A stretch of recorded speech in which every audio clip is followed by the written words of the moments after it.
I'm going to speak to Professor David Miller, who's just come on to the Zoom. How are you, David? Hello, I'm fine, thank you.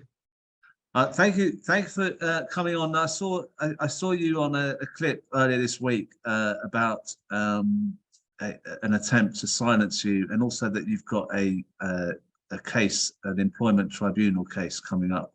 Yeah. But what I wanted to do was talk about an issue that I haven't really, in some ways, had the guts to talk about before because of the atmosphere around this subject. But I think with what we've had in the past few years, it's just like we have to talk about this, and I want to discuss this with you in a way that gives the other side as well as your side, so that there is some kind of degree of balance. I'm going to play a video of Rabbi Lord Jonathan Sacks talking about how anti-Zionism is the new form of anti-Semitism, and then I'd be good to hear your thoughts on that.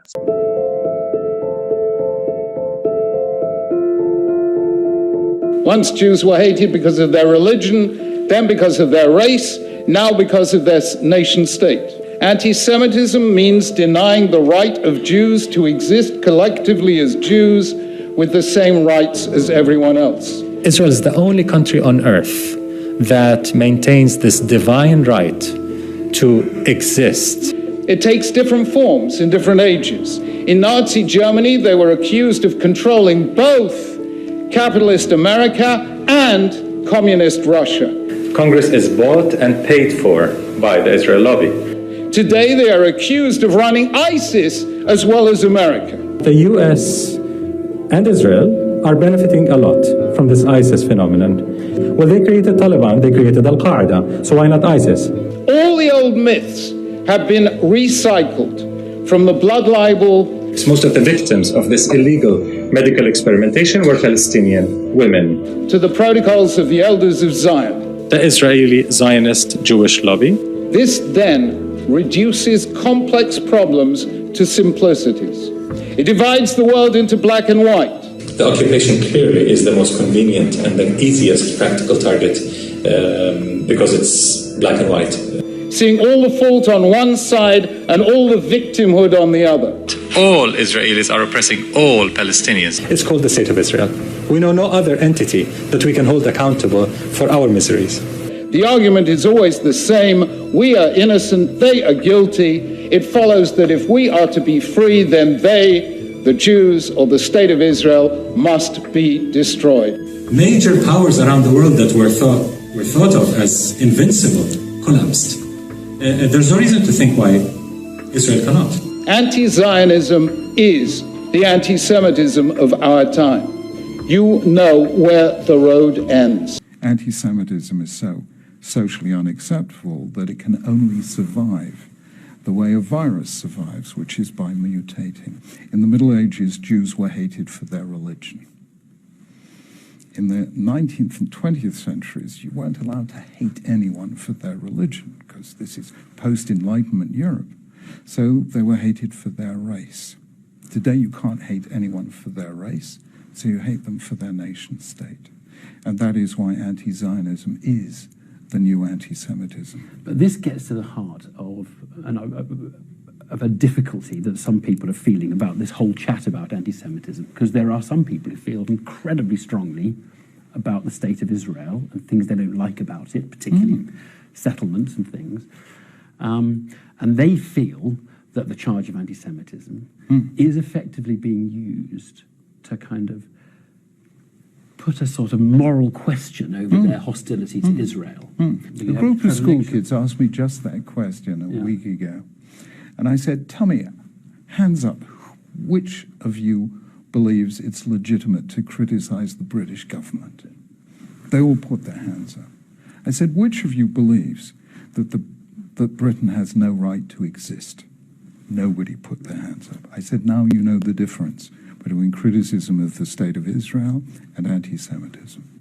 I'm a bit confused about this because it's it's to say that the state of Israel, criticism of the existence of the state of Israel is anti-Semitic. I mean, is that? I mean, they aren't the same because Jewish people are not all in support of Israel. So in that way, they're not. But is it in another way, the fact that Israel is a Jewish state? I mean, what can you tell us what your thoughts are on this? Well, I thought that was quite useful, really, because it's an acknowledgement of the way in which feelings, thoughts, ideologies, and beliefs about the Jews have changed over time. And he's quite right to say, I'll come back to the chief rabbi himself and his politics, but he's quite right to say that the kind of anti-Semitism or anti-Jewish feeling and behavior that there was from the Middle Ages it was different to the kind of anti-Semitism which was faced by the Jews in the latter part of the 19th century and especially under the Nazi regime in Germany from 1933. And he's quite right to say that he says the way he phrases it is they were hated for their race. Well, that's not quite right, is it? Because the notion that the Jews were a race was something which was constructed by the Nazis. So they when the term anti-Semitism was coined, it was coined by a racist, and it was intended to say that the Jews are not Europeans, they're not legitimate parts of the society, they are from another place, they are from the Middle East, as it would have been called then. And of course, that term, anti-Semitism, is then latched onto by the Zionist movement in particular, because they want to press their claim to Palestine. So they want to be seen to have some kind of link to the Middle East. Of course, Ashkenazi Jews don't have any real link to the Middle East, as Jewish Israeli scientists have shown. So I think that's kind of quite interesting. Let's remind ourselves, in general, race, it doesn't exist. We are all part of the human race. Race is a construct created by racists. And then the question of how one responds to that and whether one sees oneself as having a collective identity as Jewish or Black or as Muslim is part of that process. So it's part of the process of coming to consciousness of racism and launching anti-racist movements. So yes, the Jews faced racism in the 1930s under the Nazis, and that kind of ideology is what we all know as anti-Semitism. It's a form of racism against Jews. But it's useful. The main reason I say it's useful is because when he then goes on to say, well, we don't have that anymore. We've got something else instead, and that is denial of the right to nationhood or to self-determination of the Jews. And this is itself somehow supposed to be anti-Semitic. Now, I think there's two things to say there. One is that it's a kind of admission, although if you pressed him on it, I'm sure he would have denied this, that actually classical anti-Semitism doesn't really exist in our society anymore. I mean, beyond a few pockets on the far right, and even the far right's been moving en bloc in the last 20 years away from hatred of the Jews towards fanboy and girldom for Israel and replacing the Jews as their bête noire with the bête noire du jour, which of course in the last 20 years since 9/11 has been the Muslims. So that's kind of interesting. I mean, I think that there's not really any significant what should we call it? Anti-Semitism maybe is the right term. Judeophobia might be the right term. We can debate that. That doesn't really exist anymore. And there's a kind of acknowledgement there. But the question about whether denying the Jewish people their right to self-determination, denying the creation of the state of Israel, whether that's racist or not, well, that's an interesting question, isn't it? Because, I mean, I love that example he gave of the poor British primary kids forced to say that they thought Britain had the right to exist. Well, I'm Scottish. I don't think that Britain's got the right to exist. I mean, those of you who know the history of this country, and let's remember what this country is called. It's not called Britain. It's called the United Kingdom of Great Britain and Northern Ireland, right? Now, I don't believe that as a state form has a right to exist. I believe that there should be a United Ireland. I don't believe in the right of there being such a thing which would be left. Supposing Ireland left, we'd have Great Britain. Now, what was Great Britain? Great Britain was England and Wales, which is Britain. And then they added on Scotland. Now, of course, petty Scottish nationalists might say that's because, Scotland made Britain great. Well, what it means is bigger Britain. So I don't have any conception that that the UK state has a fundamental right to exist, and nor does any other state have a right to exist. So, and it's not anti-British racism, or let's even take an example of a subaltern state. It's not anti-Iranian racism to say that the Iranian state has no right to exist, or even the Iranian nation has no right to exist. It's not racism. Yeah. I can understand what you're saying there. I mean, I think a lot of people, especially on the left, are not sort of proud of our state. It's not a big thing. We're talking about our humanity, not our where we're from. Yes. We don't make a big deal on that. Yeah. No, but the thing about this is this anti-Zionism label.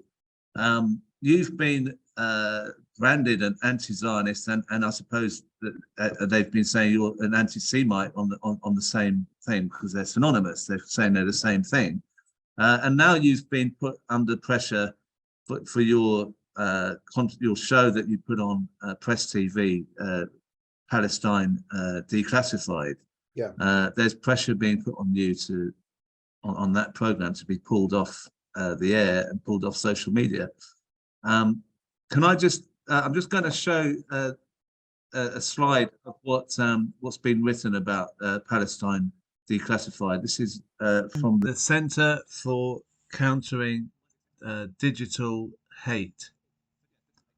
This is the group that is trying to get Palestine Declassified off. It says Palestine Declassified's hosts, British useful idiots who have previously faced allegations of anti-Semitism, perpetrate what the Anti-Defamation League has called anti-Semitic myths of power and anti-Zionism to their followers.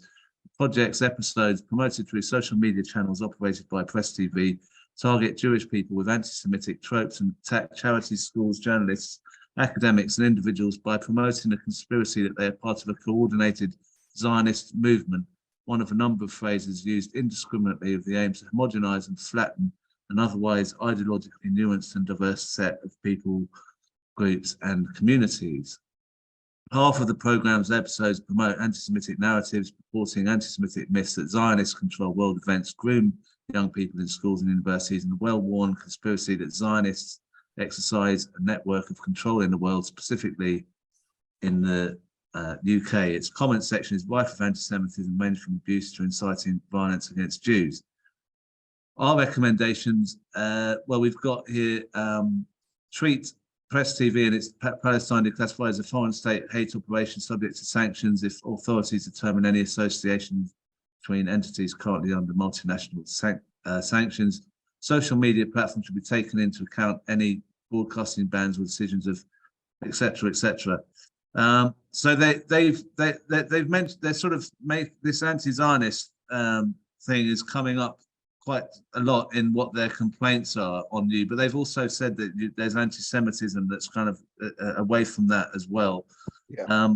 Can you tell us what how dangerous this would be for free speech? Yeah, I mean, there's a lot to say there. I mean, this is an organization which has, in its report, has partnered with the Anti-Defamation League, which I'll come back to, but this is obviously an attempt to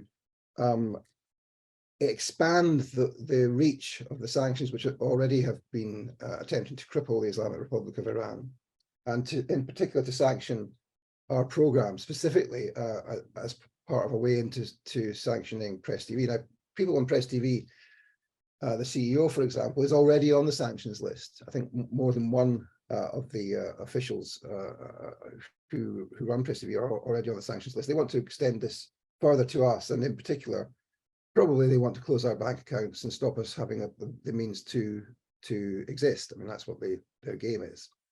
And so, of course, that is an extreme threat to freedom of speech.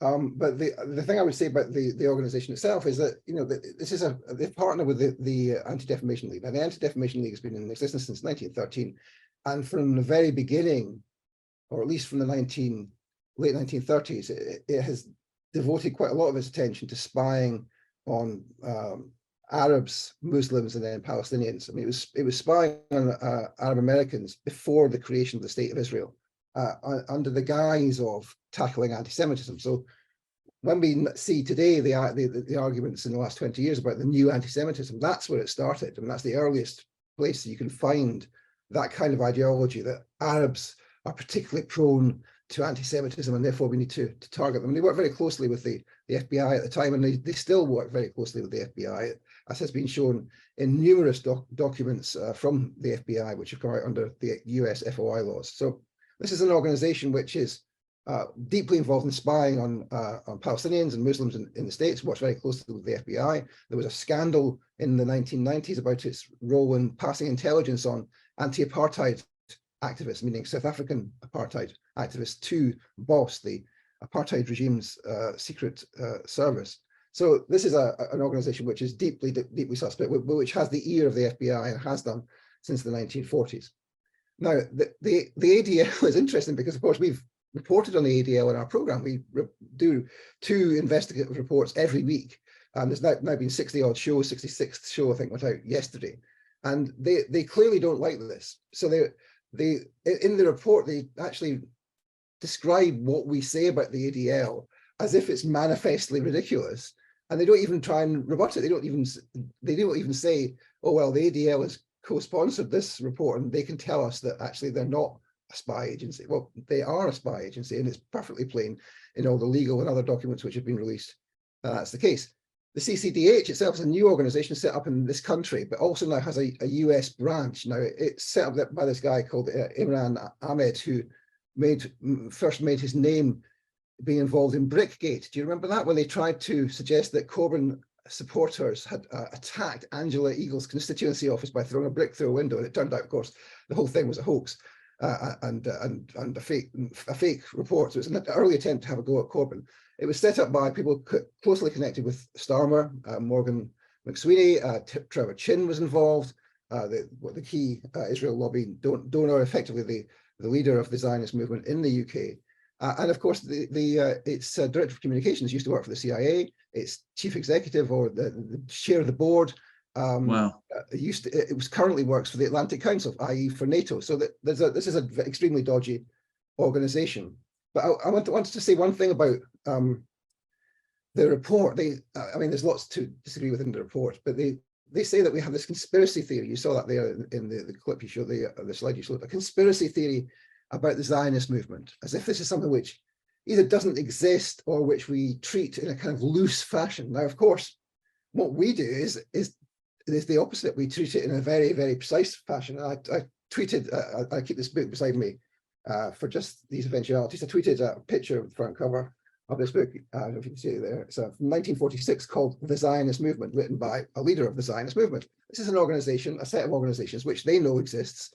In the US, their organization is called the American Zionist Movement, and it has a very precise set of members, and they are all members of organizations which affiliate to the World Zionist Organization. That's what I mean by the Zionist movement, the formal Zionist movement. It doesn't include any really of the key Israel lobby groups in this country that we know about. Labour Friends of Israel's not a part of it.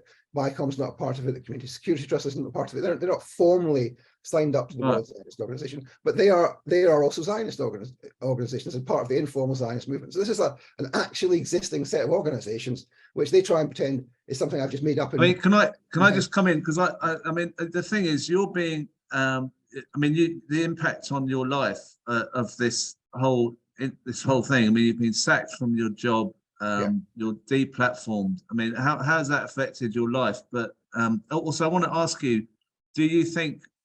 Can you just say you think Zionism?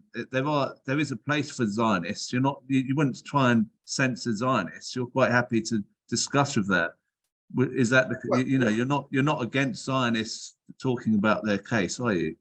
Well, I would put it slightly differently. I would say that Zionism is racism, is irreducibly a racist ideology. And when you look at the furthest reaches of the left of Zionism, the socialist Zionists of Shlomo Hatzair, for example, you see the racism of Zionism. And I've written pieces about this, which you can go and have a look at. I'll put the links in the chat box. So Zionism is racism. What do we want to do with racism? We want to dismantle it. We want to end racism. So I want to, I think that the part of the problem here is that we have a huge number of Zionist organizations in this country, which are day and daily promoting racist ideas and indeed sending money directly to the settlements and to the occupation of Palestine, including to the IDF and all sorts of horrific things like that. Now, I think that the occupation of Palestine depends quite significantly on the money and the support that they get from Zionist organizations in the UK, in France, and in the US, etc. So what I would say is, it's not that I want to deplatform Zionists. I want to end Zionism. I think that if we want to dismantle racism, we have to dismantle every single Zionist organization that there is, because otherwise they will continue with their a project to subjugate the Palestinians, and indeed, as we see now, to move. I mean, you're not making things easy for yourself by saying that, are you? I mean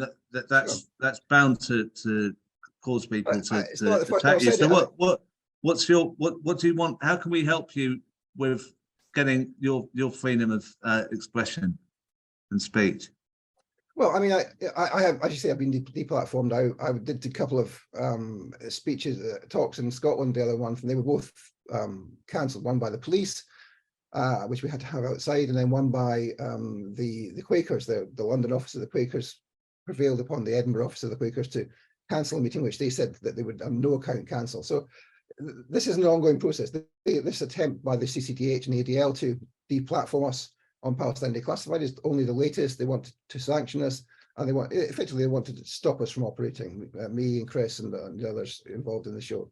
But I'm currently in the process of moving towards a tribunal, an industrial tribunal against the University of Bristol, where I will claim that they wrongfully dismissed me, and also that they violated my protected rights under the Equality Act. That is, that anti-Zionist views ought to be protected under the Equality Act, and therefore that they wrongfully dismissed me on the grounds of my anti-Zionist views, not in terms of my expression of my anti-Zionist views, which of course will be the argument that they make. So I'm trying to do that. It's had quite a significant effect on me. I've gone from being in a secure academic job to well, we can see what I do now. I do Palestine Declassified. I write articles for Electronic Intifada and from Mayadeen and other places. So it's been very difficult for me personally. But you know, the stuff which I do is not based on.